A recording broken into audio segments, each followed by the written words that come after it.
the Kabbalistic tradition. Now, Kabbalah is the theosophy of Israel. The word Kabbalah comes from a Hebrew root which means to receive. Hence, Kabbalah means reception or that which is received, or more generally, tradition. Are any of you familiar with a musical called Fiddler on the Roof? Yes. Well, if so, you will remember the Milkman's wonderful song about tradition. Yeah. All right, well, that's something which is very important in Judaism. Now, Madame Blavatsky knew quite a lot about Kabbalah. In fact, she knew quite a lot about an amazing number of different things. Colonel Alcott, in Old Diary Leaves, records that one of our visitors, this is when they were living in New York, before they came to England and then to India. One of our visitors was a mystical Hebrew physician. For 30 years, he had studied the Kabbalah. And his conversations with HPB were largely confined to this subject. He said one evening, in my hearing, that despite his 30 years of research, he had not discovered the true meanings that she read into certain texts and that illumined them with a holy light. So she was very insightful about Kabbalah. Let's see if this is going to work. Yes. Kabbalah is, as I said, the theosophy of Israel, and as such, it has a central glyph or symbol, which is called the Etz Chaim, which means the tree of life, and that tree of life consists of 10 circles, 10 numbers. They are called, each one is called a sephirah, which means simply a number. And the plural of sephirah in Hebrew is sephirot. So we have 10 sephirot with various names. Each one has its own name in Hebrew and with the English translations you see on the board. I am showing this glyph because we will keep coming back to it. It is the central glyph of Kabbalah. Now, I'm going to approach the subject of Kabbalah in a historical vein, because Kabbalah developed gradually over the centuries. And we know the history of Kabbalah quite well. So I'm going to outline the history very briefly first, and then we'll go back and take it stage by stage and talk about aspects of Kabbalah which developed at different historical periods. The earliest period was something called Merkabah mysticism. Merkabah means the chariot, and this refers to the book of the prophet Ezekiel. We'll come back to that. And then we have something, and that is not really Kabbalah, that is pre-Kabbalah entirely. And then we have Proto-Kabbalah developing with a book called the Sefer Yetzirah, which means the book of formation.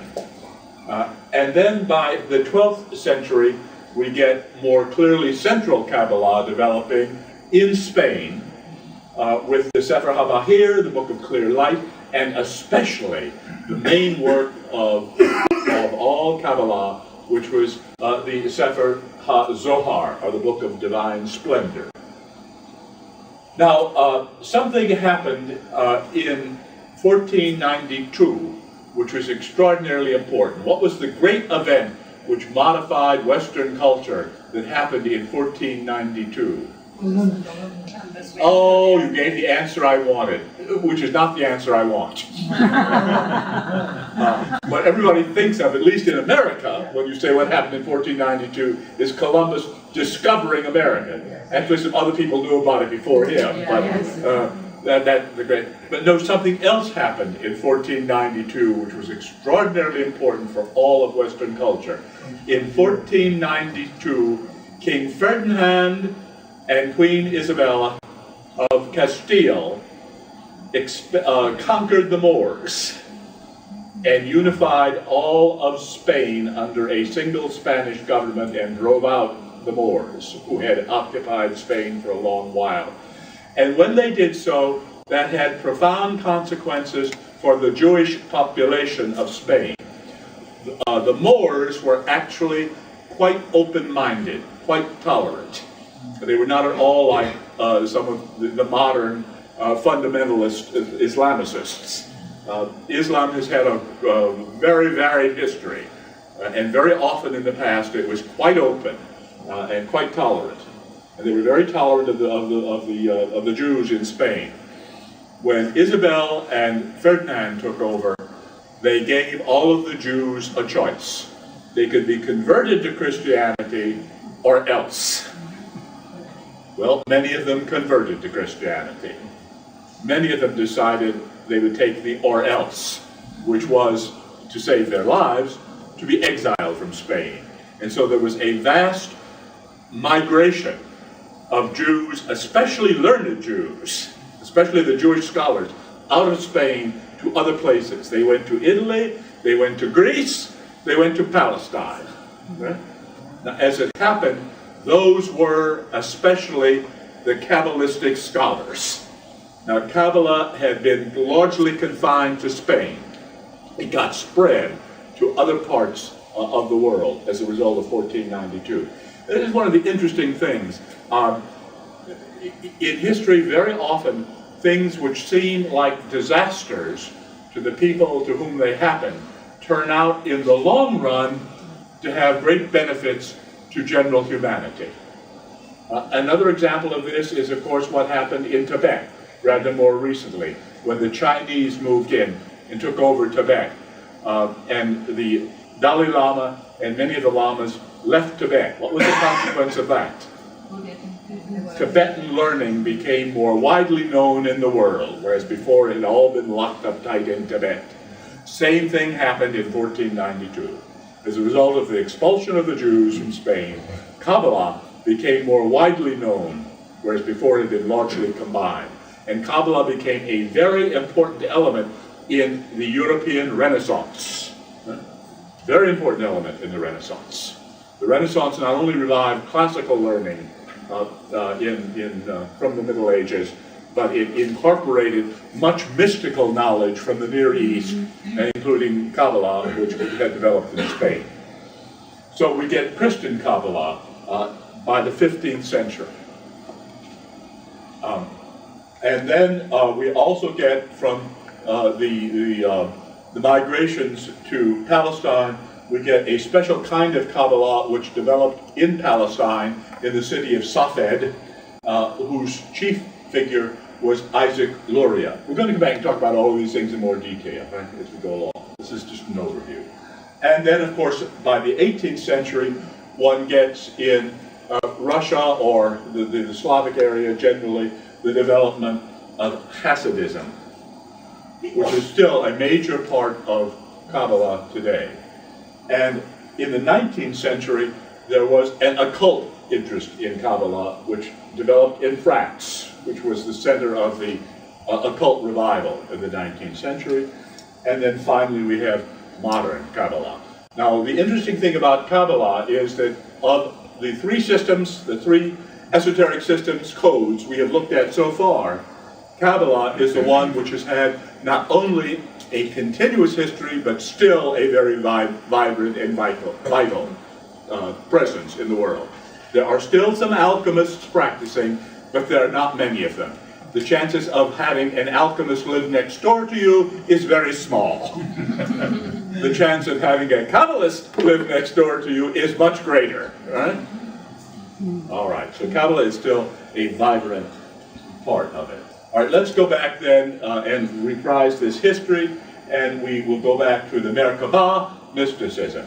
As I said, Merkabah mysticism is derived from the book of the prophet Ezekiel. In the first chapter of that book, Ezekiel describes a vision he had. And in his vision, he saw a chariot. And the chariot was pulled, the chariot had wheels, with wheels within wheels, and all of the wheels had eyes around them. and it was pulled by 4 beasts. One had the head of an ox, one the head of a lion, one the head of a bull, one the head of a man. And here is Ezekiel down here, witnessing his vision up here. On the top of the chariot was a throne, and on the throne sat God. And the chariot was able to take Ezekiel up into the higher heavens, where he had experiences of those worlds. Now, what Merkabah mysticism did was to introduce the concept of levels of worlds, or what in theosophy are called planes. Right? So that notion of planes is characteristic of Kabbalah, which inherited it from Merkabah mysticism. And interestingly enough, there are in Kabbalah, guess how many planes? 7, of course. And not only are there 7, but they are divided into 3 higher ones and 4 lower ones. Does that sound familiar to those of you who know Theosophical cosmology? All right. The 3 higher ones are called the veils of negative existence. And the first of those is called, in Hebrew, Ayin. Now that's the Hebrew spelling, and Ayin is the way it's pronounced. And Ayin means nothing. Not. No. And it corresponds to what in Buddhism, Northern Buddhism, is called the void. Right? Or what in Gnosticism is called the silence, which we talked about. Right? It's the same thing exactly. Right? The second of the negative veils is Ein Sof.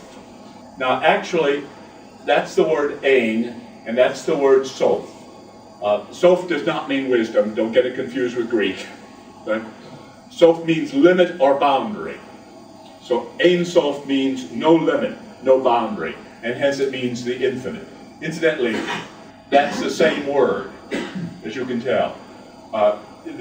Hebrew has a construction which is called the construct. When you put 2 words together, the pronunciation of the first one changes. Some of you may be familiar with this.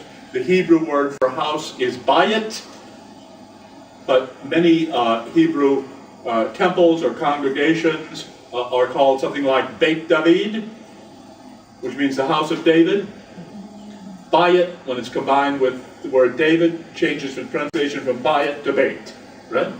It's normal form of Hebrew grammar. And so Ayin changes its pronunciation to Ein when it comes before the word Sof, which means boundary. So this is Ein Sof, the no boundary, hence literally the infinite, and that corresponds to the plenum, the fullness, or in terms of Gnosticism, the pleroma, which also means the fullness. Remember, the pleroma comes out of the sea, out of the silence. So too, the Ein Sof comes out of the Ayin. And then the third veil of negative existence is the Ein Sof Or. Ein Sof still means infinite or boundless, and Or means light in Hebrew. So the boundless or infinite light. And that corresponds to what in Theosophy we call the light of the Logos. Okay? All right, those are the 3 higher worlds. Now let's get into the 4 worlds. We don't know about the 3 higher worlds. We don't, by personal experience, only if you have gnosis. You learned about them. But ordinary experience of ours does have some contact with the 4 lower worlds. And the highest of those is called Atzilut, which is a world of emanation. Atzilut simply means emanation. And it corresponds in theosophical term to the Buddhic plane. And that is a level of reality which we can perceive, but which we cannot put into words. Right? We can experience it, but we can't very well talk about it, because words are not adequate to it. The next level before that is called Beria, which means creation, and that corresponds essentially to the higher monastic or the causal plane of experience. It's a level on which we can see, we can have new insights. In Hebrew, it is said to be the level of yesh ma'ayin. You know what ayin means? Right? From up there. And m is the Hebrew preposition for from, and yesh means something. So yesh ma'ayim means something from nothing. Right? We can have new insights. We can have fresh views of things. This is what Krishnamurti talked about, right? Seeing the world newly, freshly. The next world below that is the world of Yetzirah, the world of formation, and it's the lower monastic plane combined with the comic plane. These go together, typically. And this is the level of sensory-based thought and mental conditioning. And it's the world, Kabbalah says, in which we have yesh ma'yesh, something from something, which we experience and then get some ideas from. And the lowest world of all is the world of Asiyah, which is the world of action, and that's the physical world in which we live. Okay, so that's the general Kabbalistic view of the world.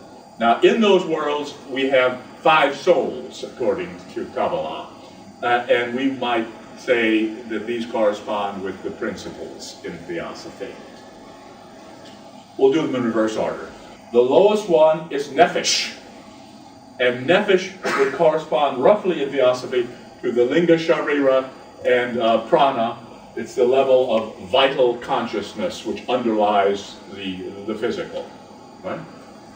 And then above that, we have the Ruach, which is the outward turning mind. And so this corresponds more or less to Kama and Kama Manas.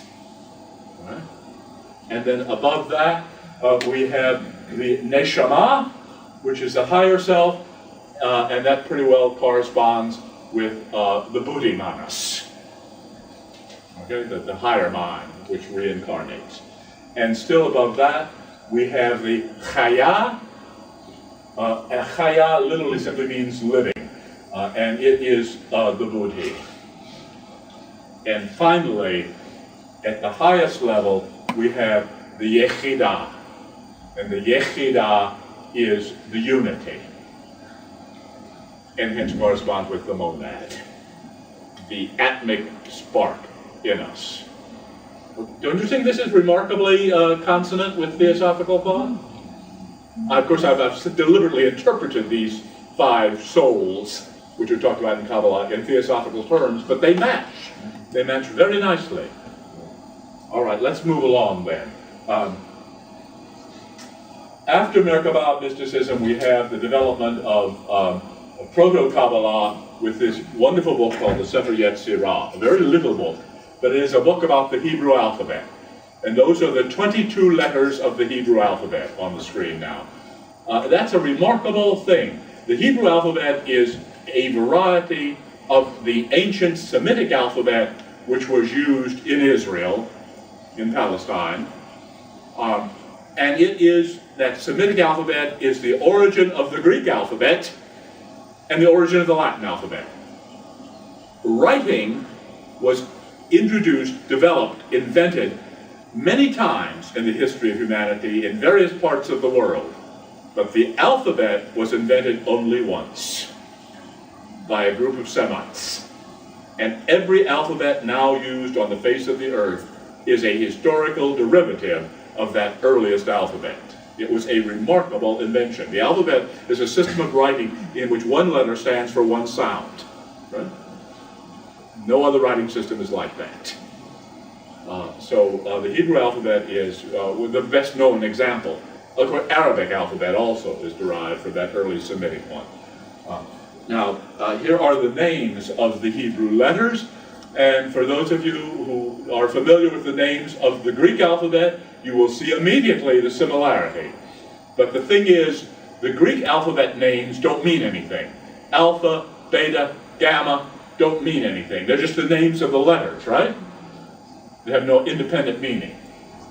the name of the first letter in the Hebrew alphabet is Aleph, which is the source, obviously, of Alpha. Greek can't end a word in F, the sound F. So they had to end a vowel on the end. So Aleph turned into Alpha. But Aleph means ox. And originally, it may not look like an ox in that conventional form, but that was originally a picture of an ox. Yeah. I could show you that if we had more time. Bet is the Hebrew word we've already said for house. Right? And that becomes in Greek? Beta. You have to add the vowel on the end. Greek words can't end in a T. And that was originally the picture of a house. Gimel then becomes Gamma. Can't end in an L. So instead of saying Gimelat, they became simply Gamma.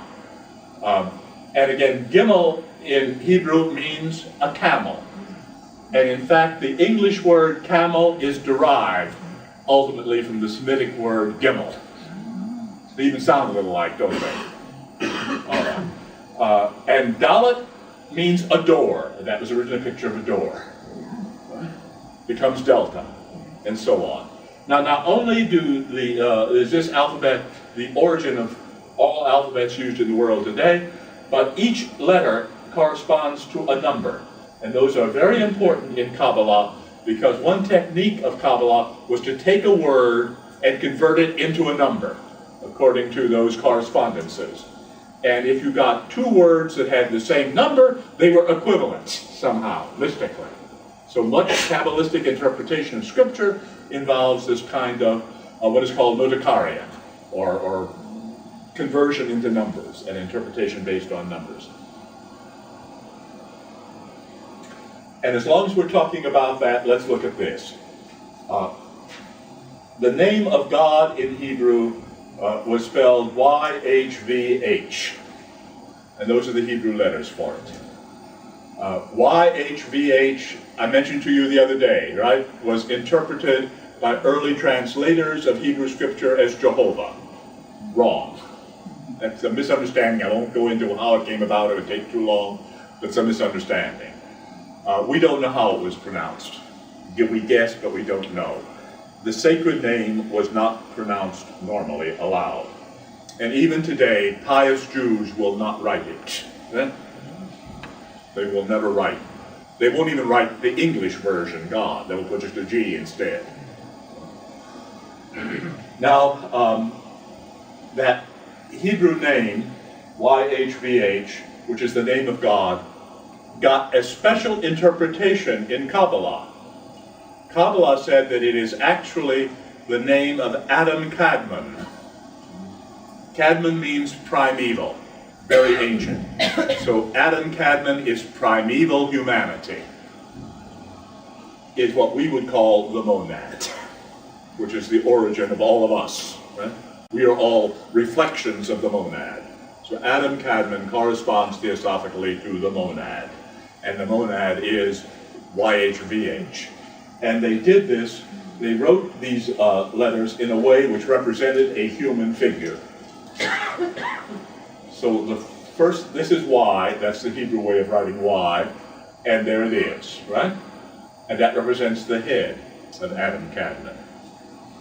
And the second letter is the H, and it's written like that in Hebrew, and there it is. It represents the shoulders and arms of Adam Kadmon. And the next letter is V, which is written like that in Hebrew, and that represents the trunk of Adam Kadmon. And then there is a final H written there, and that represents the hips and legs of Adam Kadmon. So Kabbalah wrote the letters of the divine name in a form which represented a human figure, because Adam Kadmon was the primeval human being, or monad. Now, we also get the development of the Sephirot. They come forth from, remember the three veils of negative existence we had? The third of them was the Ein Sof Or, the boundless light, or the light of the Logos. from it comes forth 10 emanations, or numbers. And those are the Sephirot. And the form of their coming forth is exactly like that, and that is called the lightning flash. They come forth like a flash of lightning. Now here are the 10, and I'm going to give you their names now. The top one is called Keter, which means the crown. The next one is called Chokhmah, which means wisdom. The next is called Bina, which means understanding. Then Chesed, which means mercy.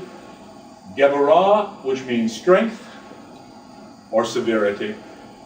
Tiferet, which means beauty. Netzach, which means victory or power. Hod, which means glory. Yesod, which means foundation. And finally, Malchut, which means kingdom. Now there's something interesting about this.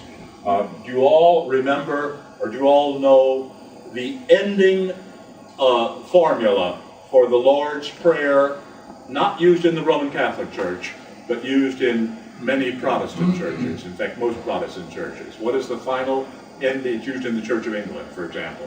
What's for thine is the kingdom, the power, and the kingdom, the power, and the glory. Where do you suppose that came from? It's a Kabbalistic formula, right? Incorporated into the Lord's Prayer. There is also an 11th Sephirah, a mysterious one, which is not normally represented. It is right up here, and it is called Da'at, which means knowledge. Now that's very interesting. We're going to get back to it in a moment. This whole thing is called the Etz Chaim, the tree of life. And does that have any echoes from biblical stories? Wasn't there in the Garden of Eden the tree of life, which Adam and Eve were told they could eat of? It was fine, it was good for them, it gave them immortality. Wasn't there another tree in the Garden of Eden too? The tree of knowledge of good and evil, right? And they were forbidden to eat of that, right? And they did, and that's what got them into big trouble. All right, so there is a hidden Sephirah, which is the Sephirah of Da'at, of knowledge, which represents the tree of knowledge. And we're going to come back to that right shortly. Now, these 10 Sephirot are connected by paths. And here are the traditional paths. Actually, the paths are sometimes drawn differently depending on the variety of Kabbalah, but this is the most common variety of the paths. And if you count them, you will discover that there are 22 of them. Not going to bother to do that, but where else have we had the number 22? Or maybe I didn't mention it. The letters of the alphabet. Hebrew alphabet has 22 letters. So these 22 letters correspond with the 22 paths on the tree. And plus the 10 Sephirot, there are then said to be 32 paths on the tree.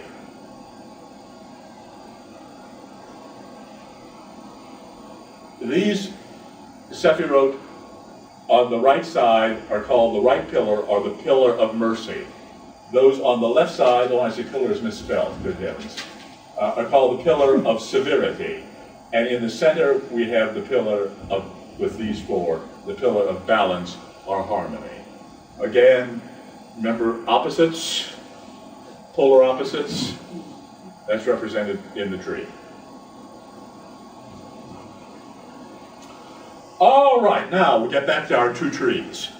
This is much later. This is an engraving by William Blake, the English mystical poet, who was well acquainted with many things, including Kabbalah. And this is a fascinating picture which is called The Fall of Man, and it shows the expulsion of Adam and of Eve from paradise. But notice, who are they being led out of paradise by? Who's holding their hands? That's Christ. So Blake saw Adam and Eve not being chased out of paradise, but being led triumphantly out of paradise by Christ. And in the background we have two trees. There is the tree of knowledge with the serpent coiled around it, and over here is the tree of life. Out there is God the Father.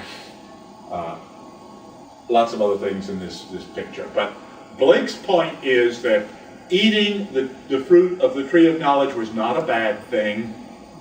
It was a good thing. It was a necessary thing. And this is Madame Blavatsky's view as well. So Blake was a proto-theosophist. And he expresses this by showing Christ leading Adam and Eve out of paradise. They have to go out into the world to experience, right? That's what the fall is.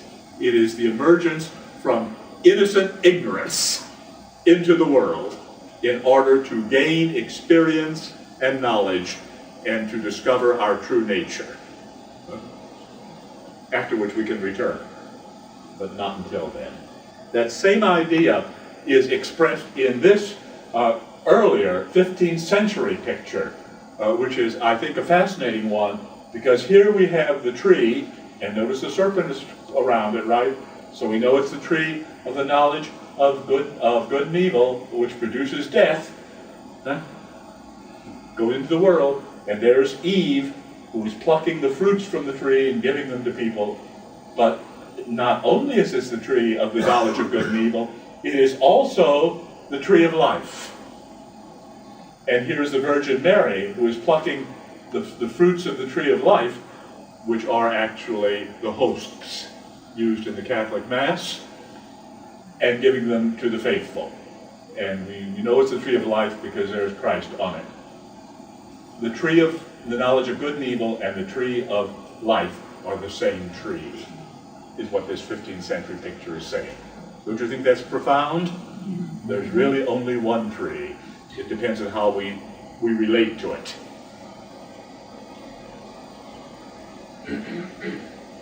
All right. We come back to, here we've got our 10 Sephirot again with the Hebrew and English names. And notice in this arrangement, how many different planes are there? 7, of course.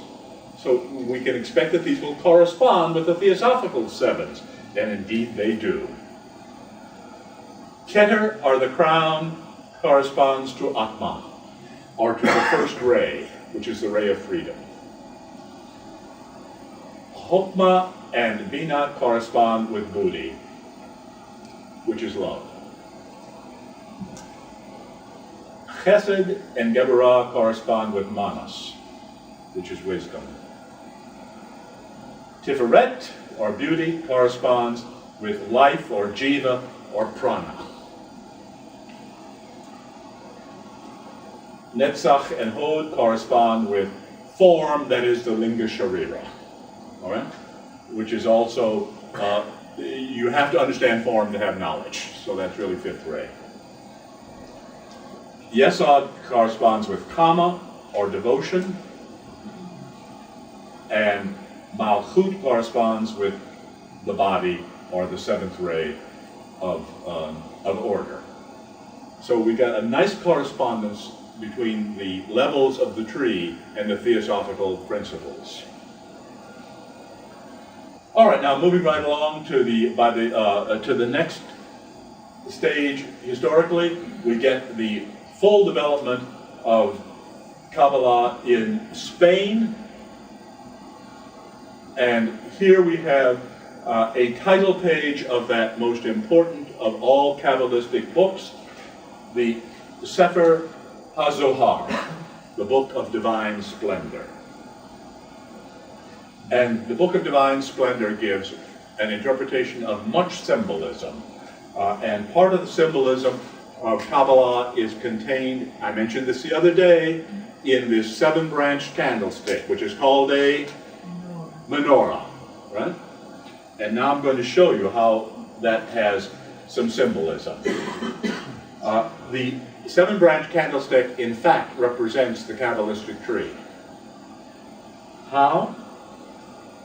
Its base is Malchut, the kingdom. the foundation, the body.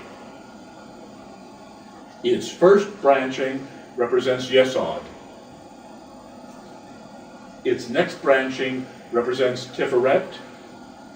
Its next branching represents that mysterious Sephirah, Da'at, or knowledge, and its top part represents Keter, the crown. These are the Sephirot of that central pillar, which we saw in the tree. Then where are the side Sephirot? Well, on either side of Keter is Chokmah and Bina, and on either side of them is Chesed and Geburah, and on them is Netzach and Hod. So we have the right pillar and the left pillar, each of which have 3 Sephirot, and the central pillar, which has 4 Sephirot plus the mysterious one. So every time a Jew lights the candles of the menorah, he in fact is lighting the lights of the tree of life. Wonderful symbolism. All right, now we talked about Adam Kadmon, right? The primordial human being, which in fact is the monad. And of course, since this is a human being, we can represent it by a human body. And here we have a human body representing Adam Kadmon. And please notice, what's unusual about this body? About its coloration. Half of it is white, and half of it is a darker color. Right? Again, yin-yang, black and white, the 2 polar halves of experience. And here the 10 Sephirot, or even the 11th one, because we include Da'at, are placed at different portions of the body, and this is traditional in Kabbalah. They are associated with different organs of the body. And this will correspond, let me suggest to you, with the 10 chakras, with the 7 chakras, the 7 chakras in the Theosophical tradition. So, what does the word Keter mean? I mentioned to you earlier. The crown. So it represents, of course, which chakra? The crown chakra. The crown chakra, the top of the head. The next 2 represent the brow chakra. The throat chakra corresponds with Da'at plus these 2. The heart chakra corresponds to Tiferet, and remember Tiferet is Jiva, Prana, life. Isn't that what we associate with the heart? Mm-hmm. The organ of life. The navel chakra corresponds with these 2. In the form of the chakras that we are most familiar, the 6th one is called the spleen chakra. But actually that was kind of substituted. Traditionally that chakra is associated with the generative organs. I think it was sort of Victorian sensibility, which made the Theosophists associated with the spleen instead. We don't like to talk about generation. But that corresponds with Yesod, which in Kabbalistic tradition is associated with the generative organs. Also remember it's associated with the principles with Kama. Doesn't that make sense? Mm-hmm. Desire. Yeah. And then the root chakra, which is at the base of the spine, is associated with Malchut, the kingdom, which is in Judaism, in Kabbalah, associated with the feet. Again, I think the same kind of what's mildly prudish sensibility is involved. One doesn't want to get involved with the backside, so we use the feet instead. Okay, don't you think that's some interesting correspondences between Kabbalistic thinking and Theosophical thinking? All right, let's move smartly ahead, and we get now the Christian Kabbalah. Now, I'm going to show you some pictures rather quickly on these things without taking too much time to go over them, but here is a very important Kabbalistic book, originally written in the 13th century. So it's early Kabbalah, and it is called the Sha'arei Orah, which means the gates of light. Remember, Or was light. In Ein Sof Or, boundless light. That was translated by Christians in the 16th century and published as the Portae Lucis, which those of you who remember your Latin will know means gates of light. Okay. This is an interesting one. There was an English Kabbalist by the name of Robert Flood, and he published a book called Philosophia Sacra, Sacred Philosophy, in the 17th century, and we have here a Kabbalistic tree, but the interesting thing about it is that Flood made the tree upside down, with its roots coming out of the crown, the highest, the Sephirah, and its branches coming out of Malchut, the lowest one. The upside down tree is in fact a very widely known symbol. One finds it also in the Bhagavad Gita. Those of you who know the Bhagavad Gita may remember there is a chapter which talks about this wonderful tree which grows upside down, its roots in heaven and its branches on the earth. And that's the same symbol here. The tree of life is upside down. Why? Because we are the tree of life, right? The tree of life is Adam Kadmon, and we are Adam Kadmon, embodied. And where are our roots, pray? In heaven. And our branches are here on earth. So that's a very, very vivid exposition of that concept. Now this is an interesting one. Athanasius Kircher was a 17th century German Jesuit priest who got fascinated with Kabbalah. And this is his version of the tree. Notice how complex it is, right? We don't have time to go into all of this, but he worked all sorts of symbolism into the tree of life. Many of the Christians of the Renaissance became fascinated with Kabbalah and developed it in great detail. All right, then we'll move along to the next period, which is that which happened in Palestine, in the city of Safed, with Isaac Luria, who developed his own idea, and then I'm not going to talk about Hasidism, there's just time, so we'll look at Lurianic Kabbalah, the Kabbalah of Isaac Luria, the 16th century fellow who was known as the Lion of Safed. Safed is the city where he lived and taught. Now, what I'm going to do is put on the screen some of the basic ideas of Luria, which are very important for later Kabbalah. First of all, Luria said, how did the world come into being? How did God create the world? If God is everywhere, where is there room for the world? Right? He said, well, what happened was that God voluntarily contracted himself. He produced a little void in which he created the world. Now that's interesting because some of you who may have read Besant and Leadbeater's book on occult chemistry, somebody read that at some point? May remember that they talk about how the most primordial atoms, the very first bits of matter, come into existence. And they say they come into existence because there was a contraction, with little holes created in the basic substance. Same idea as Luria. Same idea as Luria. All right, then another idea was that Luria defined explicitly the notion of Adam Kadmon as being the source of all of the lower worlds and of the Sephirot. Adam Kadmon being the monad.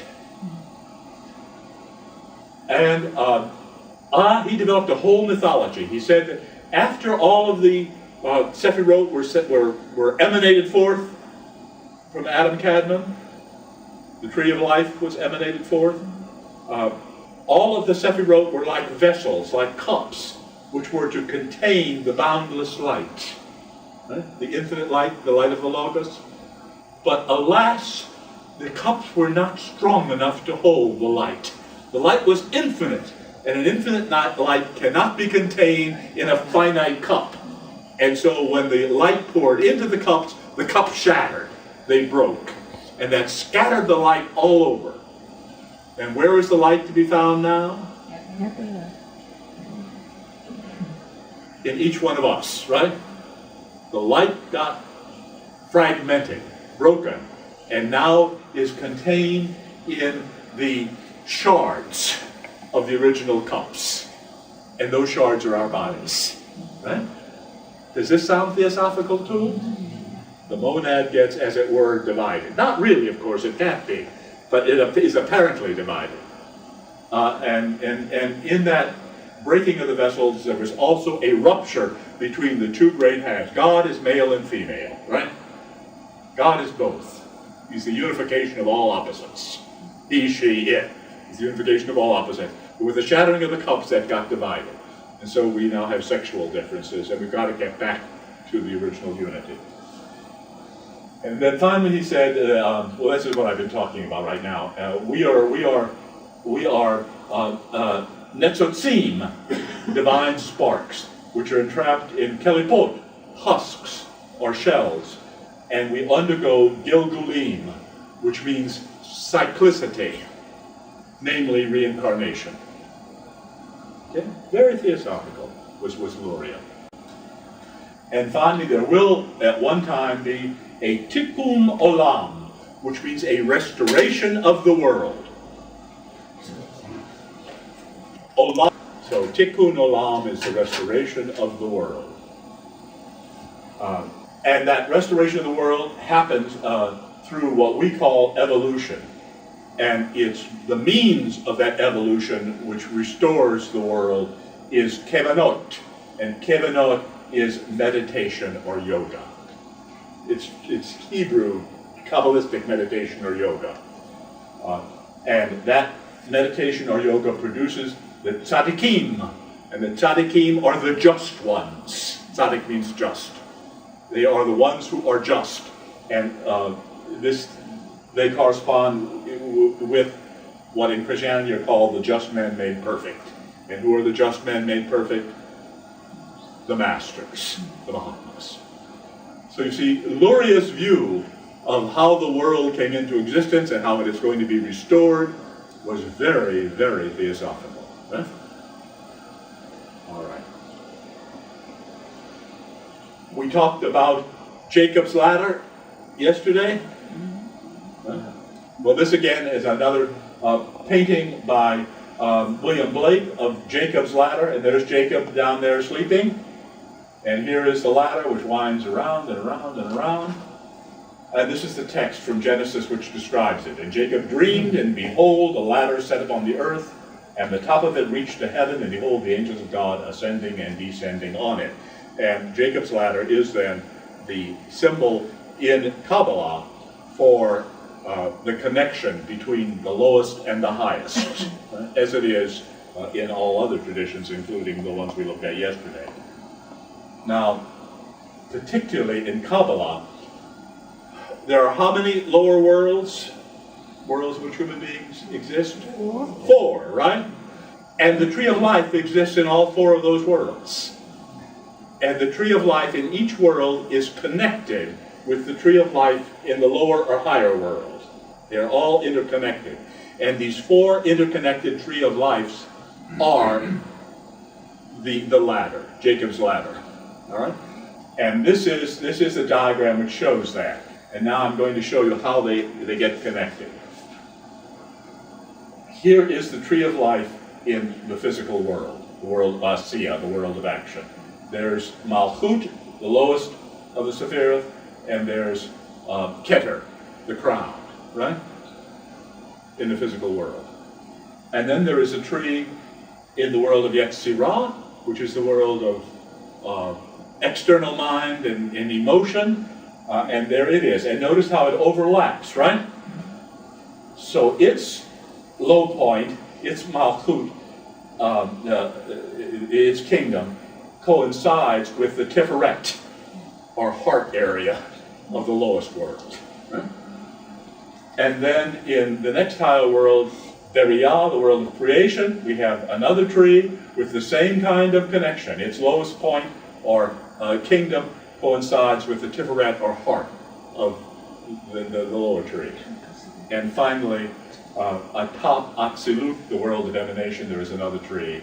And so you see the four trees are all connected and they form a ladder. You sort of see a ladder in that, symbolically? So the ladder in Kabbalah is the four interconnected trees. And how do we get from the world of action to the world of emanation? We climb the ladder. So we go up the tree of life in each of the four worlds. All right, now we're almost done.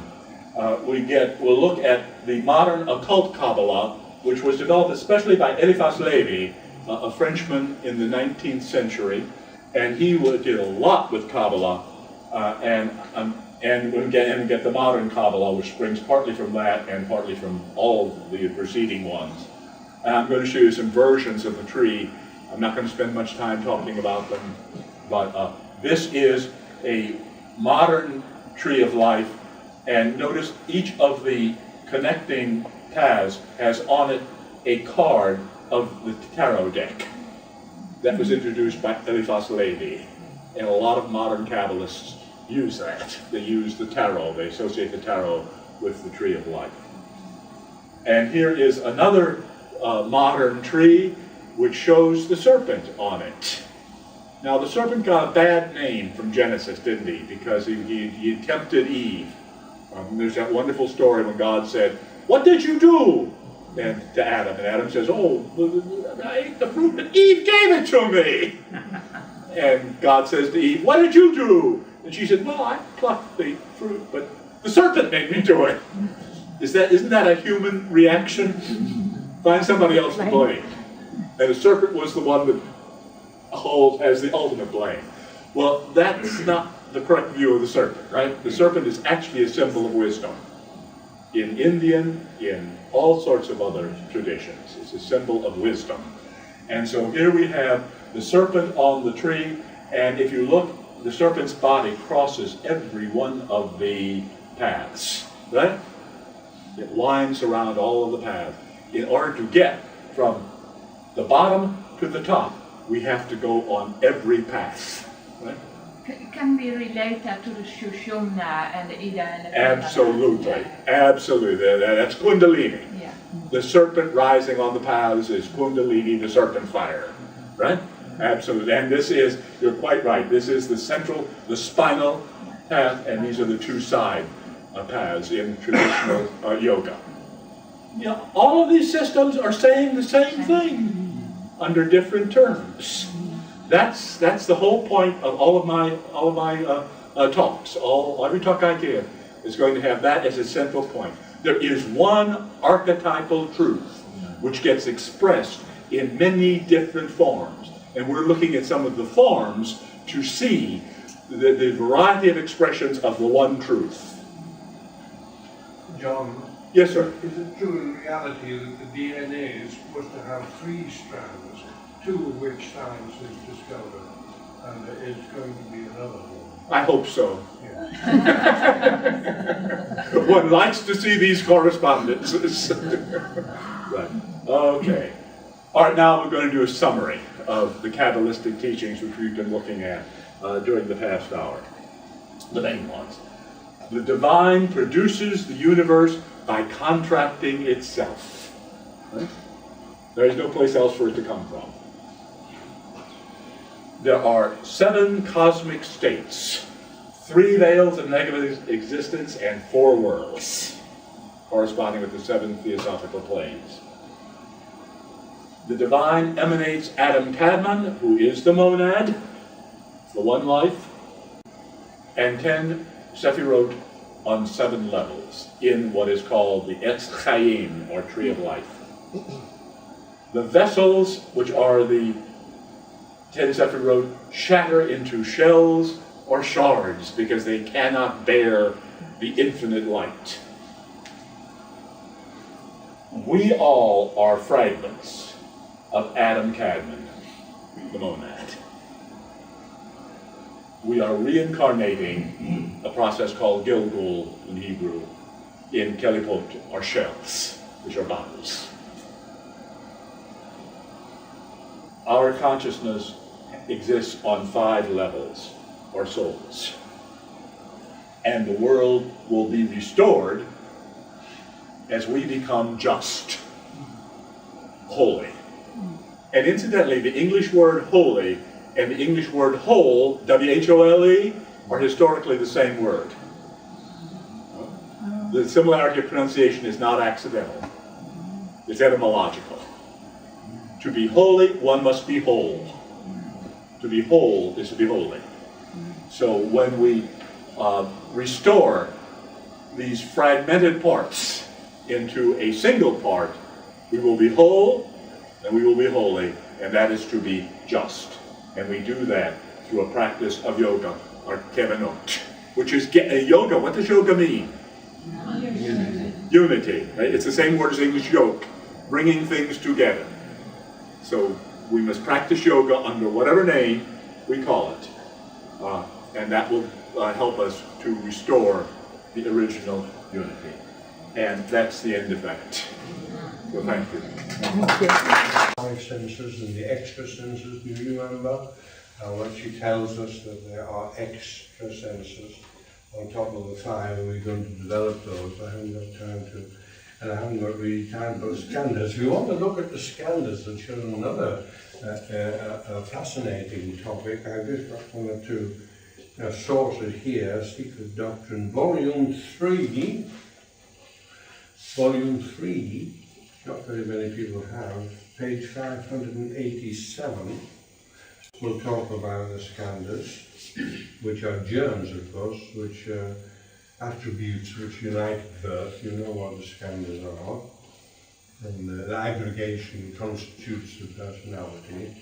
Those are the skandhas. And if you, now it's not in Volume 1 and Volume 2, skandhas, but if you look in the 6th volume edition, and you can find that, of course, in your libraries, you'll have to go to Volume 5 of the 6th volume edition, if you want to make notes, page 560.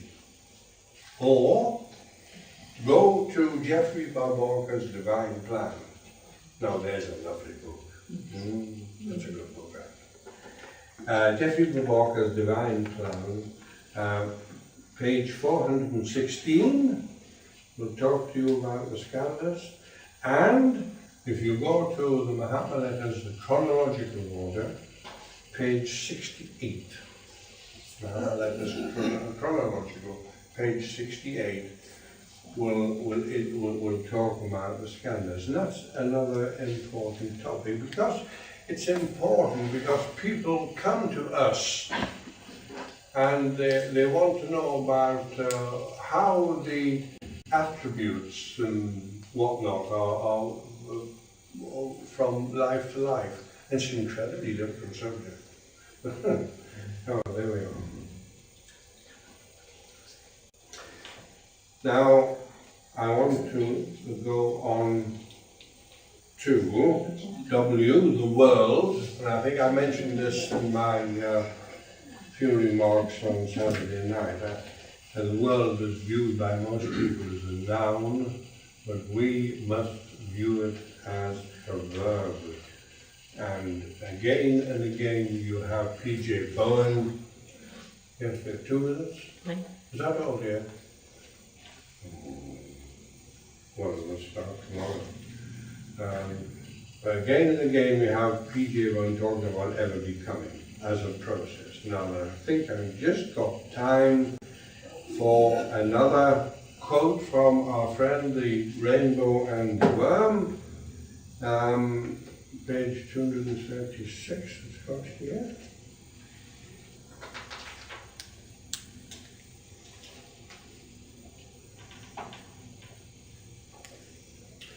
Where again, I've done it. Oh, cheers and cheers, hooray, hooray. I've talked about the level of Gaia hypothesis, which I've just repeated there. And we have to constantly remind ourselves that the whole thing is an ever-becoming process. From the micro, shall we say, or the atom, if you like, all the way through to galaxies and the rest of it. And we also have to keep in mind about the process going in spirals and in cycles. Sometimes the spiral becomes a spiral within a spiral, you know. I can remember dear Ianthe saying to me, Ianthe Hoskins, "Oh," she says, "cycles and rounds, I don't understand a word of it. I cannot be bothered with that," she said. Well, it's very difficult because you've got spirals, you've got to think of an overall spiral, and if you look at the portion of the spiral, then you've got to see another spiral within that. And then you look at that part of the spiral, there's another spiral within that. And sometimes those spirals are downwards against the prevailing trend. And we can see that, perhaps we can see it, and I hope to cover tomorrow now, we can see that there is perhaps a downward trend in general things. So the vortex is a three-dimensional spiral. Yes, yes, the vortex. Right. Oh, yes, well, I have a lovely book at home, which you will know about, I think, about vortices, talking about vortices in all sorts of and plants and particularly plants, pine cones and the rest of it is wonderful. Yes, well, I think I'm told I must finish there. Indeed, thank you very much for listening. Hope to see you tomorrow. Thank you. Thank you.